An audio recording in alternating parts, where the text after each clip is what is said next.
నా పేరు మాది గ్రామం దేవనమండ గ్రామం పత్తికొండ మండలం కర్నూలు జిల్లా. నా దేవనమండ గ్రామ కార్పొరేషన్ ఎం సయ్యద్ ముల్లా అబ్బాస్ అని నాకు 7 ఎకరాల తోట ఉంది, 2 బోర్లు ఉన్నాయి. ఇంతవరకు పంట ఏం బాగానే పండిస్తున్నాను. ఇంతవరకు వంకాయ పండించినాను. పచ్చిమిర్చికి రేట్ లేక 20 కేజీలు బస్తా వేసుకొని పోతే 70 రూపాయలు పలుకుతుంది. ఇప్పుడేమో ఉల్లిగడ్డ ఏమో 3 ఎకరాలు పెట్టినాను. పంట ఏం బాగానే దిగుబడి వచ్చింది. కానీ ఇంతవరకు బాగా రమ్మేమో ఉల్లిని నమ్ముకొని రేటు ఆశాజనకంగా ఉండే ఇంతవరకు 4,000 4,500 మేము రేపో ఎల్లుండి పెరుగుతామన్న టైంలో ఇప్పుడు రేటు పడిపోయింది.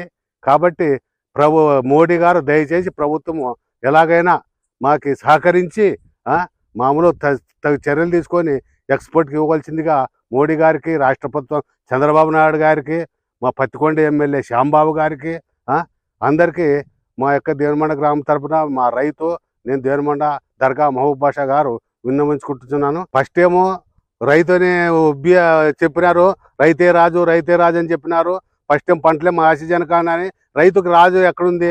వాళ్ళు మార్కెట్ వాళ్ళు, దళాలి వాళ్ళు కమిటీ చెప్పింది మాకు ధర. ప్రతి అగ్గిపెట్టే కన్నా రేటు విలువ ఉంది. కానీ మేము పండించిన పంటకి ఒక్క పైసా కూడా మేము వెళ్ళగట్టలేని స్థితిలో ఉన్నాం. మేము అంగడికి పోతే అగ్గిపెట్టి ఎంత అంటే దాని విలువ రూపాయి. మేము పండించిన పంట ఉల్లి కొనాలంటే వాడు కమిషన్ దారి ఎంత చెప్తే మేము అంత కమ్మేసి రావాల్సిందే. ఈరోజు లాస్ట్కి రైతు బ్రతుకు పాలేరు బతుకు అయిపోయింది. ఎలాగైనా రాష్ట్ర ప్రభుత్వము, కేంద్ర ప్రభుత్వం మన్నించి మాకు మంచి గిట్టుబాటు ధరలు చేయాలని మేము ప్రభుత్వాన్ని, కేంద్రాన్ని, రాష్ట్ర మంత్రివర్గాన్ని అందరినీ మేము కోరుచున్నాము. మాకు కనీసమైతే మిర్చి ధర 30 కేజీల బస్తా 70 రూపాయలు పలకడం లేదు. వంకాయల బస్తా 20 కేజీల బస్తా 50 రూపాయలు పలకడం లేదు.